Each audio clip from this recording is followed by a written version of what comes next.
Welcome, everyone, to another broadcast of The Soul of the Everyman on the ArtistFirst Radio Network.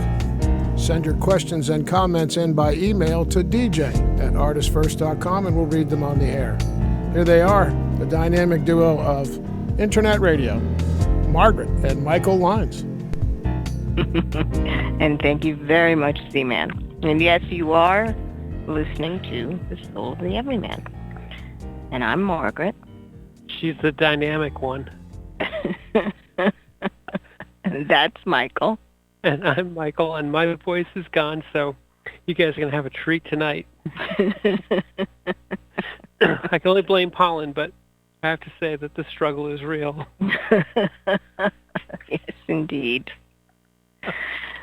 And that is the topic for tonight. The struggle is real. The struggle is real. Mm-hmm. And I think, although that has become sort of an internet meme, and you can find all kinds of funny cats, funny people doing things to funny cats, about with that as the tagline.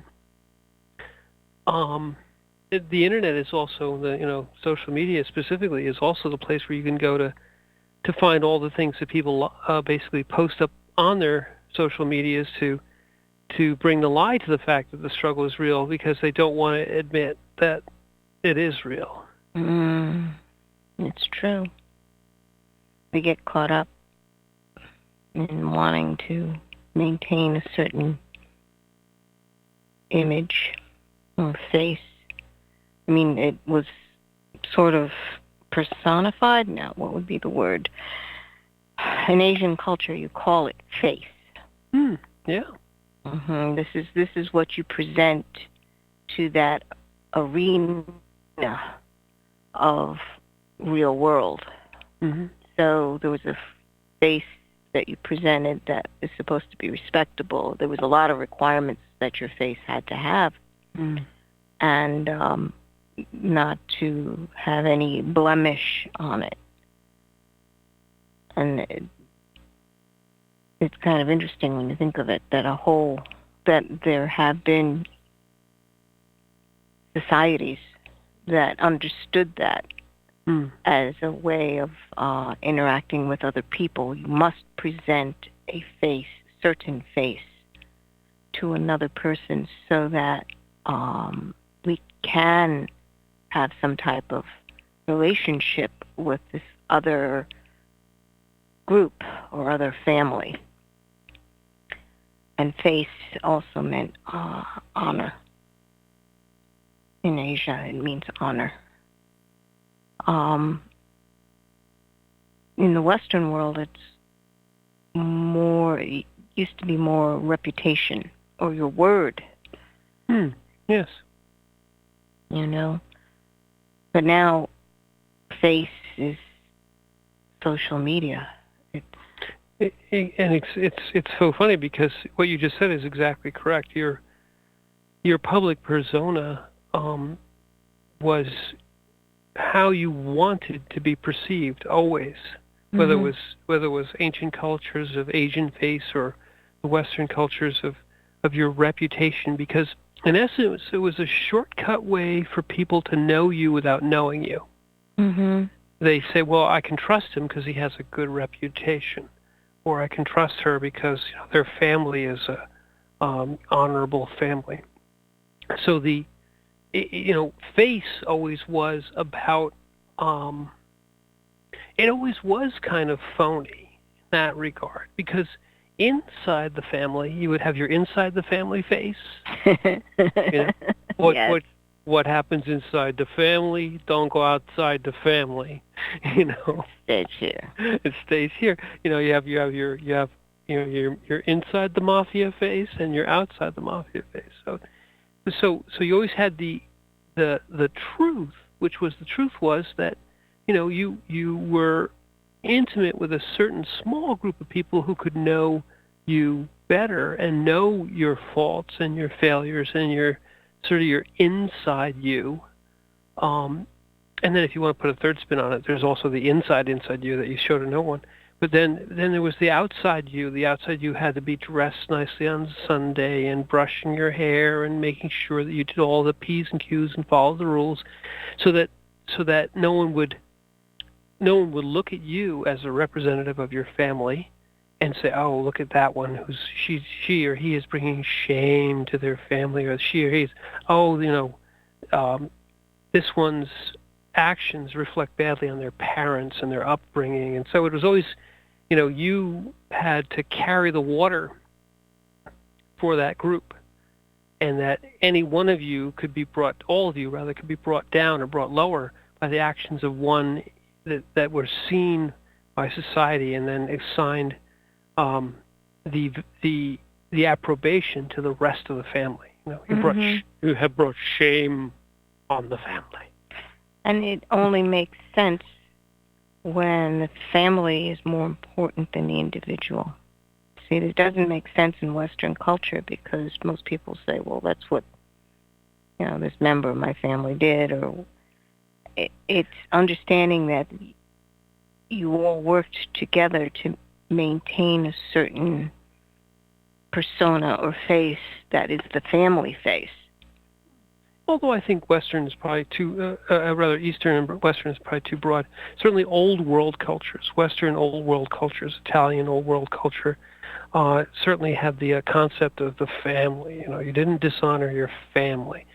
Similarly, in Middle Eastern cultures, you also have this idea that the family is brought down by the actions, and that you in essence have a duty to uphold the family's honor. So it is, in broad, it's always about the actions of the individual as they reflect on the group that they belong to. And that's usually your first introduction to being able to integrate it in a society or a cultural group.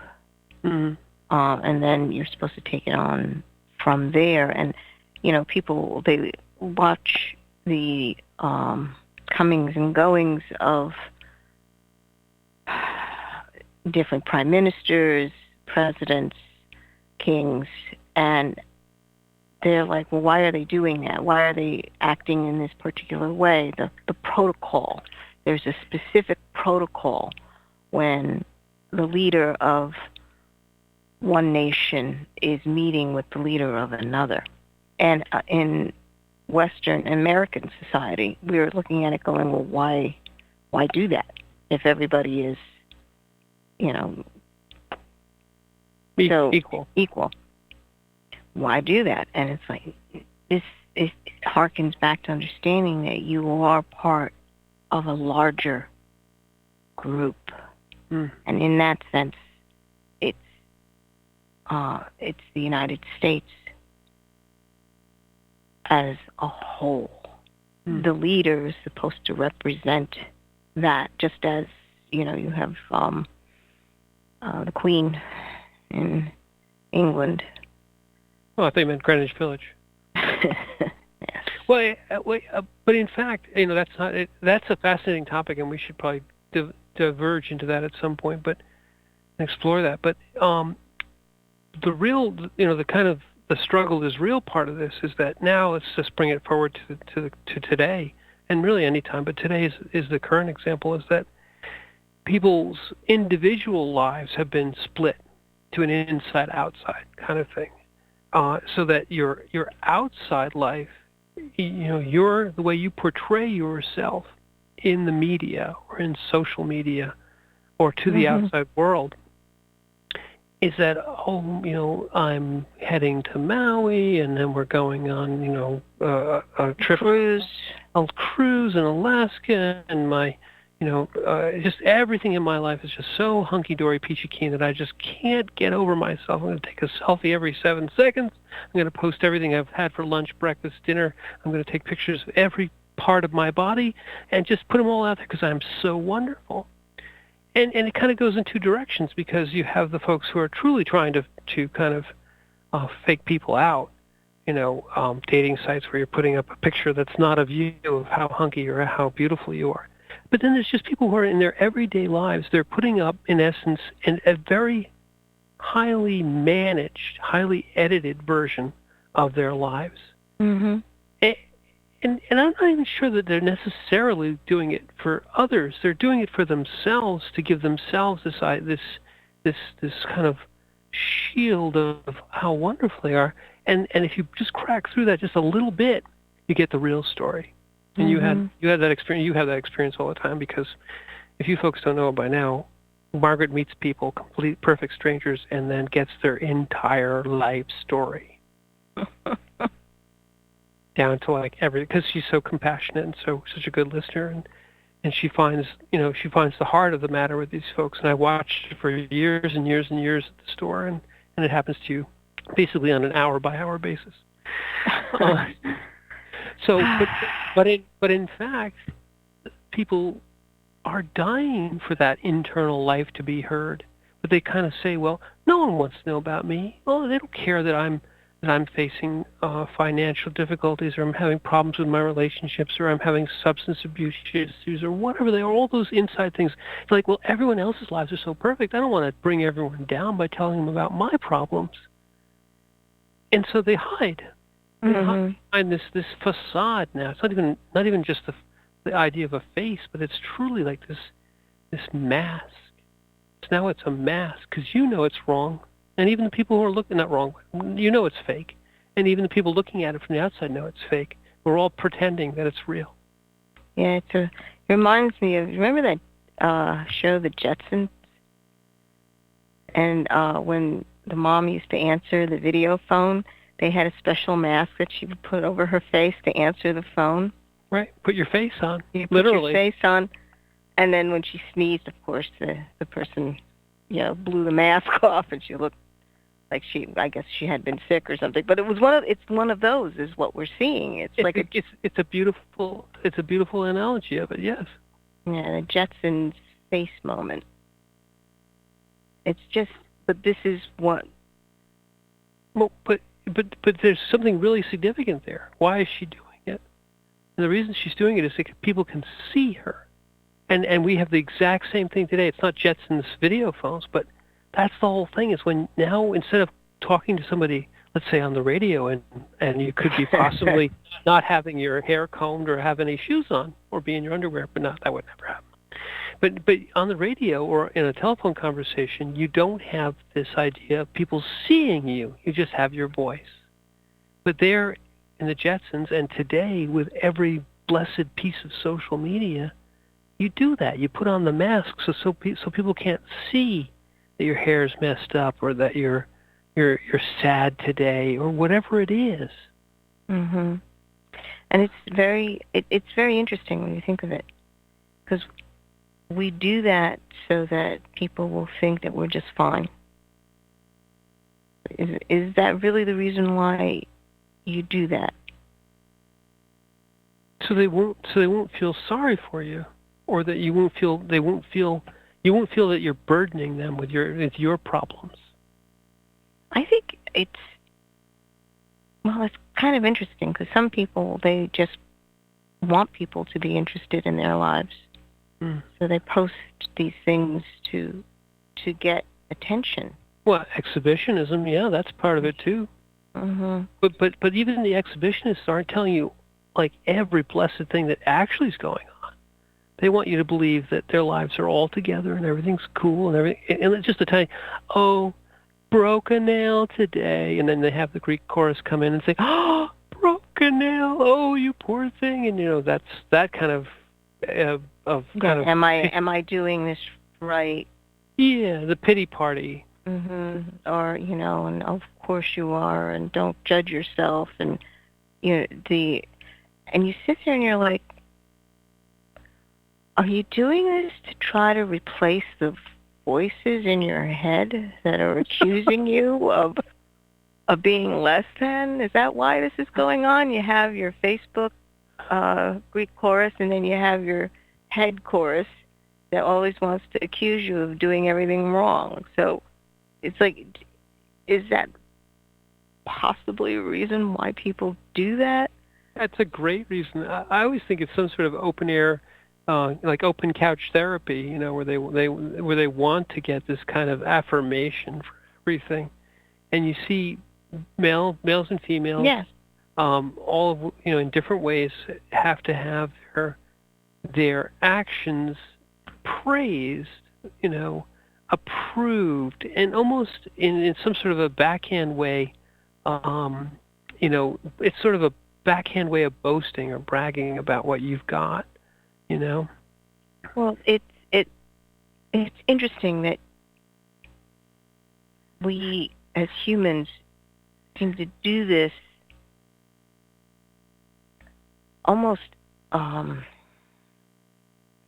naturally, effortlessly. You begin to do this sort of conversation, and I'm not kidding when I say, is going to the social media and getting all those responses a way of battling the argument that you're getting in your own head about how poor you are or how invaluable you are.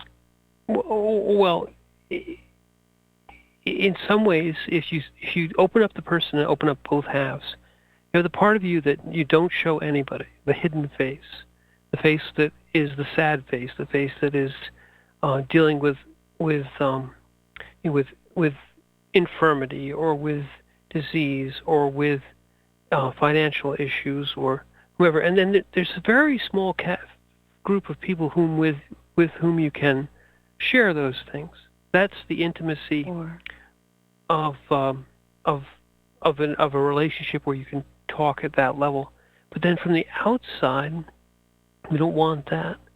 You almost want everyone to believe everything's fine, both for yourself and I think almost also for them. You want the Greek chorus that comes in and says, "Oh, everything's fine. Don't judge yourself."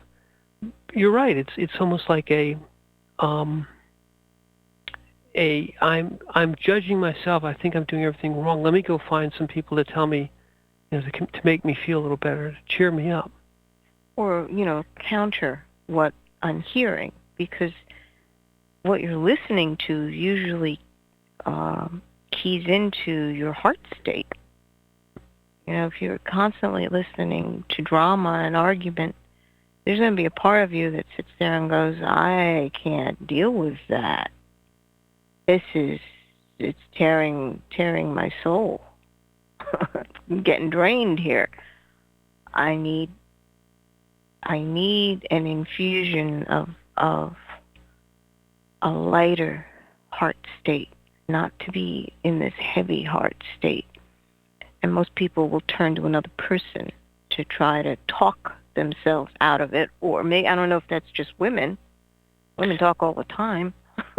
Well, yeah, that may be true, but I think the problem with social media is I think that the desire to kind of talk your problems out with another person, and even if they don't solve a blessed thing, you feel better because you've talked them out, is maybe the genesis of putting them out, putting this kind of stuff out on social media and getting the Greek chorus back.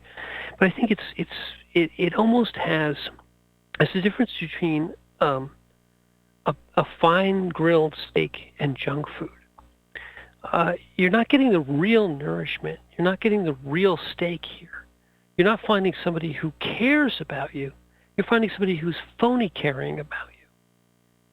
Oh, everything will be fine. But in fact, those people wouldn't care.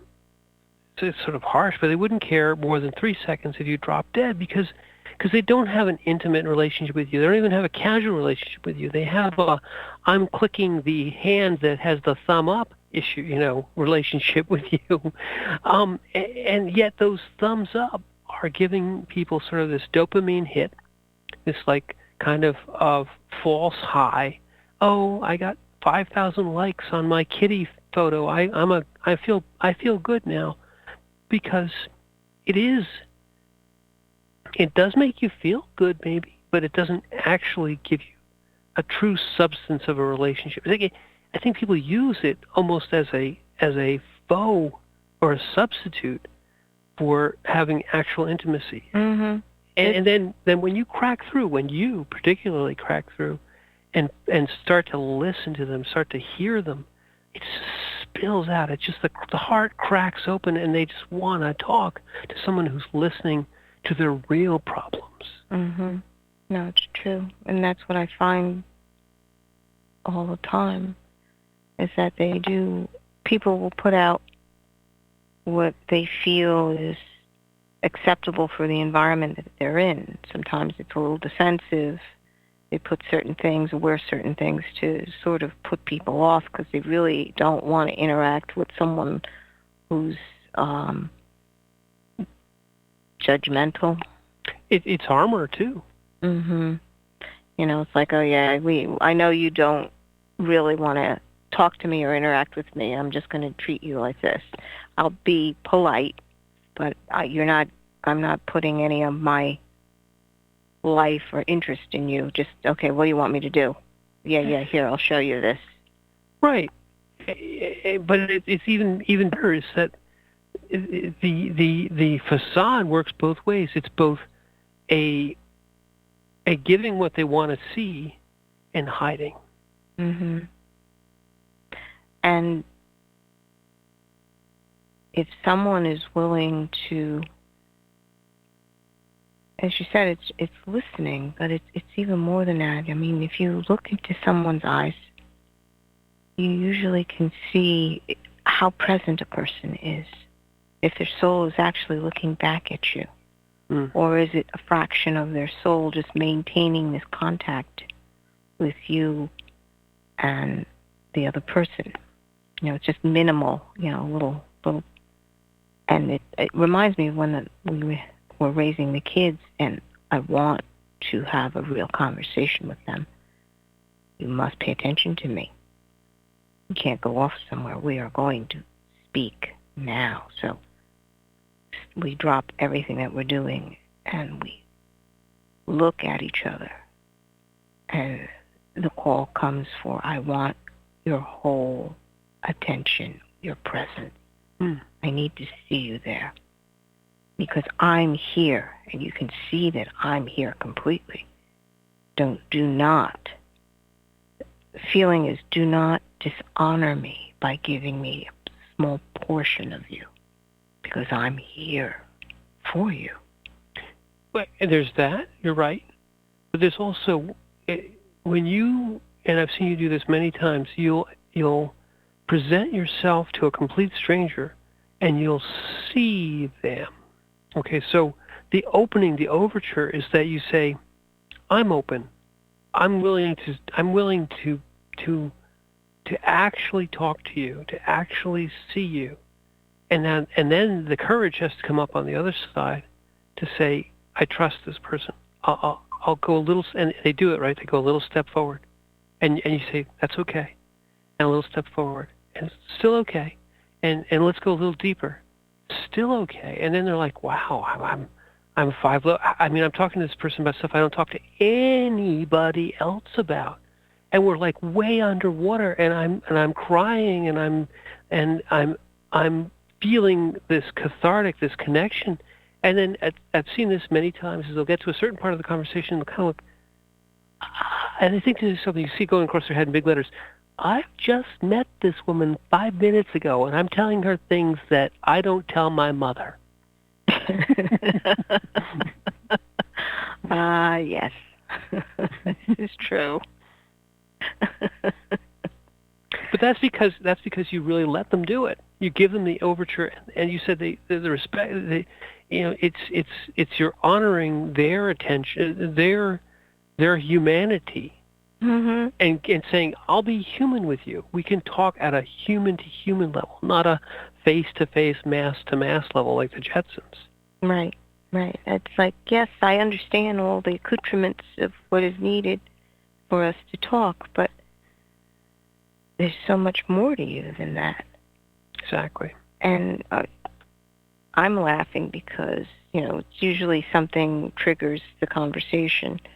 And it's just a very similar experience, something like you're raising children. It's easy to talk about the crazy stuff that happens when you're raising children, because children do crazy things. And you're laughing, or you're making note of things, and people sit there and they go, you really do have an experience with crazy children. Because some people say, oh yes, I know, and it's just words. Well, and right, it's words, and they really don't want to hear anything. Mm-hmm. You give them the overture, and like I said, they test. They go, what happens if I say this? And in other situations, they've said that, and people say, well, that's all I want to know from you. Let's just move on to the weather. And you just say, yes, and this.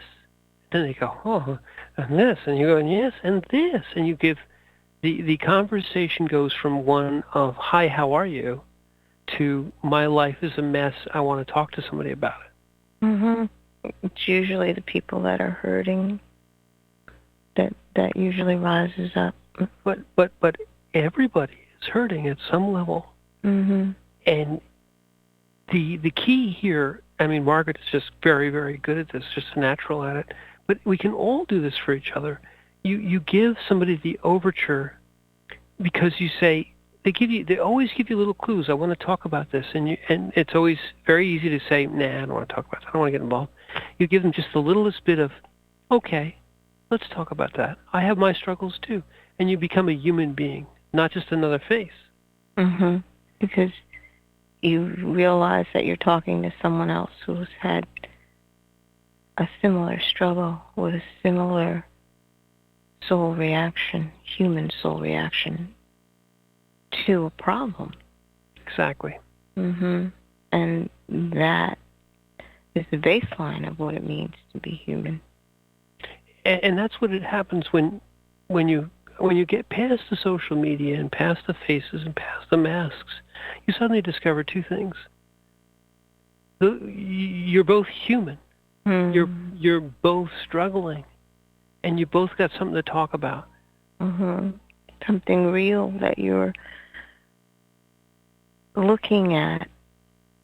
There are times when you're looking at a problem and you turn it one way and then you turn it another, trying to find something, a solution, a clue to a solution.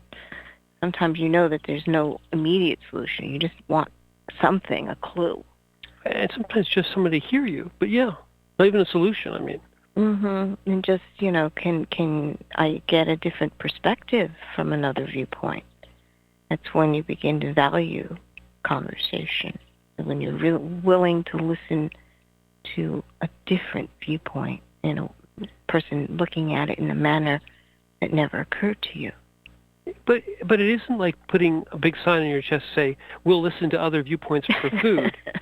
You do it, it's done in a very organic way, because you just say to the other, you in essence validate the other by saying, yes, we're different, but I'm like you.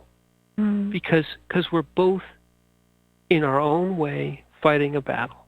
Right. We're both struggling, and we can both, like comrades in arms, talk about what we're doing in the struggle. Mm-hmm. Indeed. And if it's been,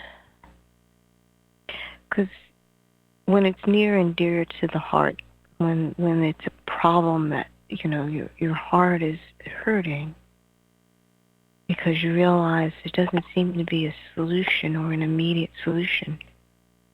And the angles to the problem, the facets to the problem depend on other people that you have no control over. And that's when you're like, okay, now what do I do? Because it's not a neat little box where I could just order it. There are components here that are moving in and out, and I can't count on it happening consistently. How do I manage? How do I roll with the changes and still take care of the people that I love? Yes, and perhaps what we'll do is, because we have no control over our schedule, we'll take a break. We'll go back to the studio for a couple of minutes, and then on the top half of the second half hour, the bottom half, the top of the second half hour, we'll talk a little bit more about when we start using those faces and those masks.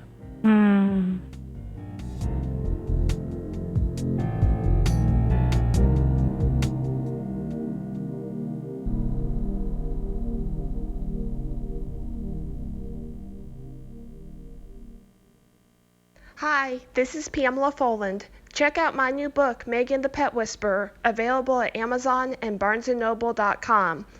Please visit my website, www.pamelafoland.com. You're listening to the ArtistFirst Radio Network. The Fat Man Gets Out of Bed is the latest book from Michael Lyons, the award-winning author of There is a Reaper. Featuring 13 original stories, this wide-ranging collection has everything. Forbidden love, gods versus demigods, weird invading aliens, sexy seductive artificial intelligence, and unusual passion between the living and the dead. All set amidst fantastic worlds of pain and loss and boundless joy. From the sublime to the macabre to the bittersweet, The Fat Man Gets Out of Bed will leave you breathless with laughter, brimming with tears, trembling with suspense. Available now on Amazon.com, Google Play, iTunes, Kobo, and fine e-tailers everywhere. Taking God on Patrol is a first-person account of the world of law enforcement from the perspective of a Christian police officer in the fourth largest city in America. From speeding car chases to the crossing of the thin blue line, author Mark S. Cariner seeks to find God's biblical truth in a behind-the-scenes look at law enforcement. And check out Mark's newest book, The Tactical Heart. Both are available at Amazon.com. Hi, my name is Christina Garlick, and my new book, Nevada Rain, is now available. It's a sci-fi fantasy story for ages 14 and up. I hope you check it out, and of course enjoy. Also, you're listening to the ArtistFirst Radio Network that has a station for everyone. There is a Reaper is the story of 5-year-old Christopher Aaron and his life-changing struggle with leukemia. Winner of both the Indie Bragg Medallion as well as the reader's favorite silver medal for memoir. There is a Reaper has more than 100 Amazon book reviews and a 5-star rating. It has been described as life-changing, spiritual, a must-read. Just released on Audible and iTunes, this memoir is also available in paperback and on Amazon Kindle for only 99 cents. Get your copy of this life-changing memoir today.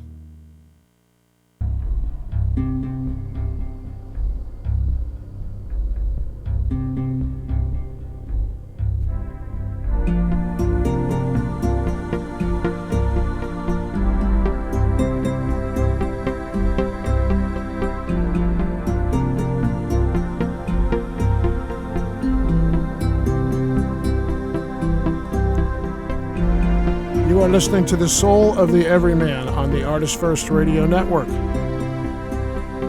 Send your questions and comments into dj@artistfirst.com. This program can also be heard rebroadcast on Sundays at 1 p.m.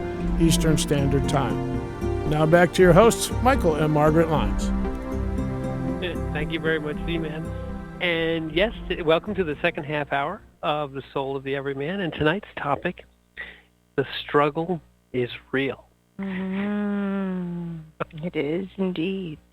And last half hour, we spent a little bit of time talking about, I guess, really about how people have both sort of an inside and outside persona, inside and outside face, but they both have the or rather, that face has the utility to both hide behind as well as present a I'm just fine kind of attitude to the world. So what you do as a human being, and I think we come to this, and that's what I wanted to get into a little bit with you in this second half hour, is that is that as mature adults we're kind of taught to kind of hide our struggles, hide our infirmities, hide our, hide the fact that we aren't perfect. Right. And present this sort of as perfect as you can be kind of face to the world. I got everything under control. I'm all cool. I got enough money. I'm doing fine. Everyone asks you, how are you doing? I'm just fine. But in fact, I think we learned that if you ask a 2-year-old how they're doing, they're going to actually tell you how they're doing. I feel lousy or horrible or I want a cookie or whatever. I'm hungry. I'm hungry. I'm I'm mad at you. I love you. All their emotions and all the things that they are and the things that they're doing and their struggles, whatever they may be, and they have their struggles, are right up front. There's no filter. There's no hiding. 2-year-old faces are their faces right on top. Right. And at some point, and it's not necessarily 3 or 4 or 5, but at some point you just get told, well, no one wants to know about your struggles. No one wants to know about what you're doing. Just cover it all up and give us what we want, which is just, I'm fine, I'm great, everything's good. As we said, it's a traditional family. All right, the children were not to be speaking unless they're spoken to. Children seen and not heard kind of thing. And you get trained in that, not to speak up. Okay, it's not that, and that's more traditional cultures. You get that in school too. Not so much. Well, no, you get conformed, and you're supposed to do what the group's doing, and not act out, and not be too emotional, and not do anything that's out of the norm. It's a different kind of norm. Mm-hmm. It's not seen and not heard. But what it is heard if you're saying what we want to hear, seen if you're wearing what we want to see. There are conditions, and you learn to comply and operate and hide your true self, your true feelings below that. Right. And it's a product of a large group that needs to be moved in a certain direction, whether the teacher is teaching a certain subject or just moving the group physically from one place to another, being organized and then being moved a certain way. You must, so we don't lose you, you must form lines and go from here to there. Mm-hmm. Yes. It has its place, those instructions, but as a society, different societies, those are interesting to see the way societies have set up that kind of thing, because that truth of who you are, the core of who you are, gets subsumed into the grouping that you are being thrust into or choosing to enter into.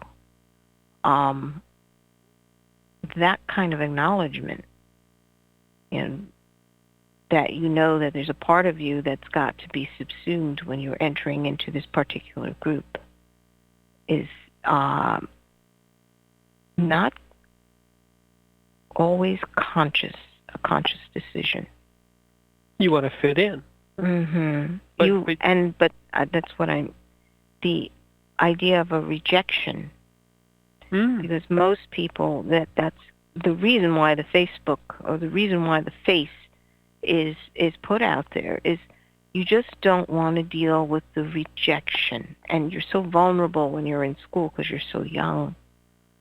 And, I know they're doing these bullying campaigns, but getting to the core of it is like, how are you going to allow a child to blossom the way they need to blossom when they are individuals?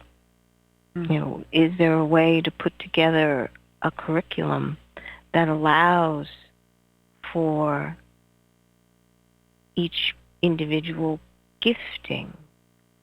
There's been schools, just different schools and different applications, but it's that rejection aspect that you have to be quite honest to say, well, I don't want to be rejected by this crowd. That's exactly it. When you become in contact with the world, you become socialized. You also you get told that your individuality needs to get hid behind the mask of what we want to see. And I think the problem is that we don't teach give the individual equal time. What happens is you get not just told that you have to conform, but that nobody wants to see that no one ever wants to see that, and that your individuality is not just unimportant, it's unwanted, it's rejected. That, that if we as a society could do anything to help that would be to find a way to balance the needs of organization, because you do need organization. Chaos is also just as destructive as over-organized things. Yes. But yet, when you finally break through to somebody who has not just one mask, but a mask after a mask after a mask, they're buried under a pile, under a haystack of masks. And when you finally get far enough in, you're actually talking human to human. It's like you're giving water to a thirsty person. It's like you're giving air to somebody who can't breathe. It's like, wow, I get to talk to someone who wants to talk to me, not just to me, the CPA, or me, the Walmart greeter, or me, the traffic cop. The facade. No, they want to know about me. It can be scary. But if you finally get all the way down to trust and find that human to human, and say, I'm human, I have all the same problems, I have all the same struggles. Let's just talk. And then, where you are, you're a 2-year-old to 2-year-old, right? Mm-hmm. Well, it's a heart-to-heart conversation. Exactly. And the heart knows when it's a true contact, warmth, grace, openness, acceptance. Energy flow. The energy flow is just clear. There's no static. There are no layers in between. And I was going to say that's one of the problems that we have, is that the different faces, people learn how to form different faces that are acceptable in different situations. And when a person, especially if they want to have a relationship with another person, they try to put their best face on, thinking that, okay, this will attract another person, all right? But, and we said this in an earlier broadcast, people have a tendency to say, okay, I want this in the person I'm looking for. They have to be, again, tall, dark, handsome, and lots of money. Mm-hmm. That's the one that you always hear. Right. And so if someone's not like that, then they're saying, okay, reject. I'm rejecting this. And all they're doing is saying, you don't come up to this, you don't come up to that, you don't come up to this. It has nothing to do with the core of the person that's standing in front of you. Mm-hmm. And that's why they're dying. Both of them are dying at that point, because the person that's made the list thinks that this is the way I will eventually get to a point where I can open my heart up to someone. Then this has got to be the only way I can find the person that I can open my heart to. And no, that's not who you are. Constructing that belies your own heart. How can you possibly open your heart up to someone when you don't even know what's in your own heart? Well, there's that, and then there's, in essence, what you did. Instead of opening, you're saying all those conditions, all those faces, all those check boxes, all those lists are all those faces that are now not only just covering, rather you're looking for those covers, those phony signposts, before you can get to the intimate nature. And really the intimacy is the intimacy of the child saying, hi, let's play with the sand. Let's do Legos. Now, what have we not done? I'm not a CPA, and you're not, a traffic cop, and we didn't tell each other our names, and we didn't have any conditions on how we were. Like, I can do this. What can you do? I can do this. Wow, we can do those two things together. the intimacy of the child is what they want. They want that intimacy at that level. But Right. but all the check boxes must have a car, must have a degree of this. But that what you said about, I can do this or I can do that, that's the illusion. That's where the checkbox lies. This is, yeah, I don't mean do in the doing sense. It's just like you just start doing it. You're in a moment where your being state makes a connection with the other person's being state. It's a heart to heart. And you realize that you are in this moment and in this place. And what is this place? So you begin to explore together. Exactly. You explore that most people don't understand that play, the basis of play has to do with exploring everything around you. It's not sitting there saying whether I like this or not, although that can be a conversation point. The exploration has to do with what is there. Mm-hmm. This is wet, this is smooth, this is hard, this is sharp, this is fun. But it's not saying that it has to be 5 pounds and not 6. It has to be green and not red. I won't like it if it's white sand versus dark sand. I won't like it if it's a green shovel versus a blue shovel. No, you're just exploring. Mm-hmm. And in that moment, because that's really that moment, you share. Share, exactly. Okay? It's really sharing your experience, not necessarily doing, but you're sharing the experience. What is it like to be here? Is it cold? Is it hard? Is it wet? What does it mean to be? Well, and that's why talking over, especially the struggles that you have when you're raising kids or being in relationship with another person, there are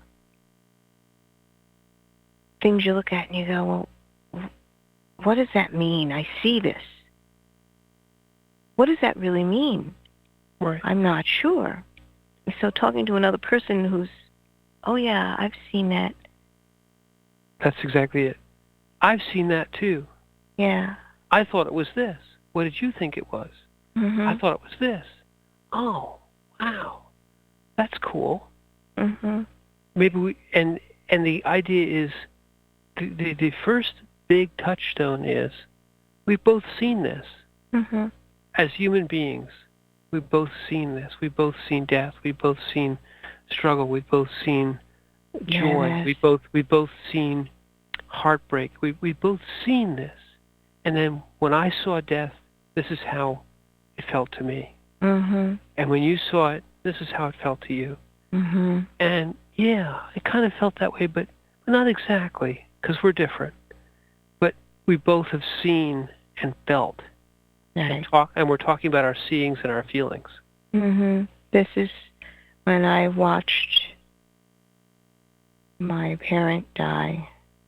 I felt this. I did this. I've always, in conversation, I always wondered if I should have done this. Right. And in that conversation, you're just, well, you know what? It's okay. You don't have any regrets because this person has passed in your presence, and that is a gift. Doesn't matter exactly how all that happened, but you were there when they finally took their last breath. Mm.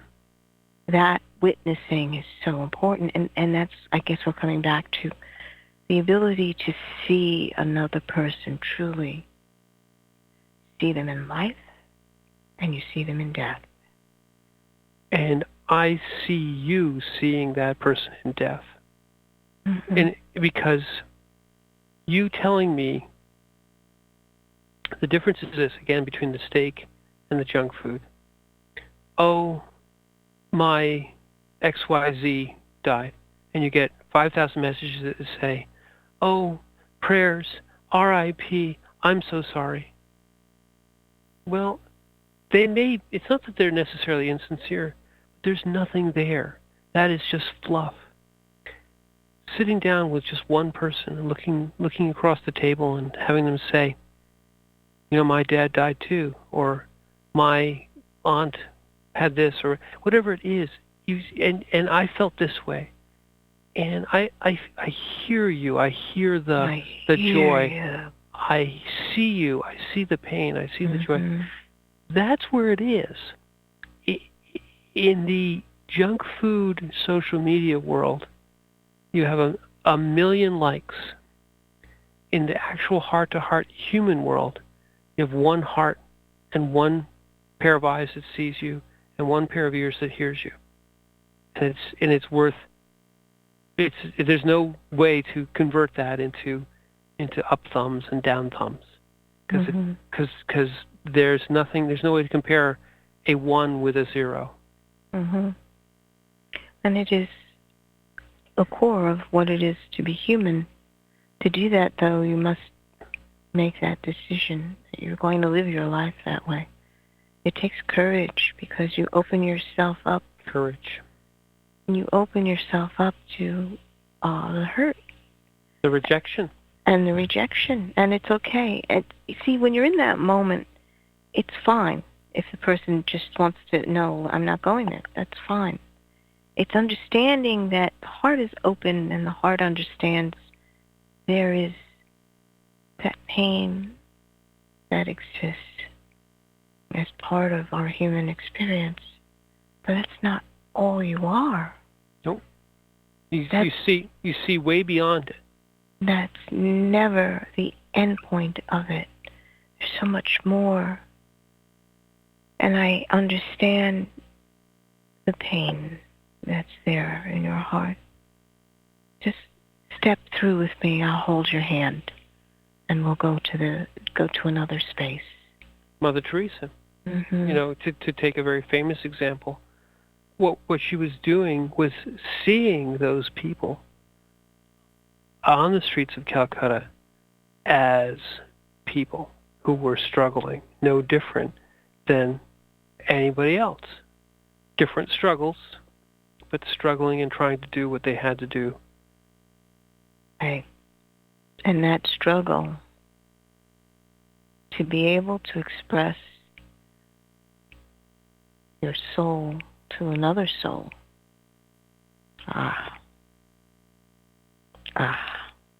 And what is that? That's the basis of great art, the basis of great literature, the basis of great music, is that you found a way to express in a stylistic way, a stylistic form, prose or song or paint, a commonality of humanity that I look at now, a painting done by a great artist hundreds, if not thousands of years ago, and you can feel the exact connection that artist poured into it.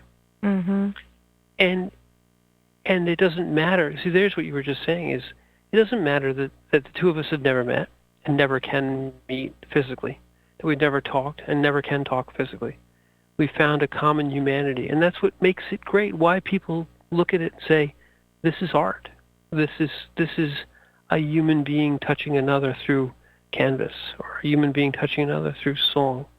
But you don't need to be a great artist to experience the exact same thing. What you need to be is just a little courageous human to say to another human, I'm struggling too, and we can just talk about it. And it's talking about what's exactly there. You don't need to have a game plan to talk about it. Some people want to organize a conversation, which is kind of... And what are those? They're just more of the lists? And they're making another face to present, as opposed to pushing that just aside and looking. Just look at the other person sitting across from you. Right. What is it that they are trying to say to you? Let's get right to the core of it. What is being said? And what do you have to do there? You have to pay attention and listen. And then the flow develops, the back and forth, because that's a very core part of an intimate conversation, is the flow, the back and forth, one to the other, where your concept is being given to the other person, and that other person takes it and begins to understand it, comprehend it a certain way, turns it around, and hands it back. And the other person receives it again, turns it around, or turns it inside out or upside down, and hands it back. That allows the channel flow, the interchange of energy, and it becomes very intimate in that respect, because the concepts are being invigorated by the ability of the soul and the spirit to look at it in a much broader sense, not just single eye that's looking at, I perceive this. It's like you open and you say, if I was mother or father to this person, how would I feel about that? Or from the outside looking in, I never understood that having all that money would cause this problem. Or whatever it is.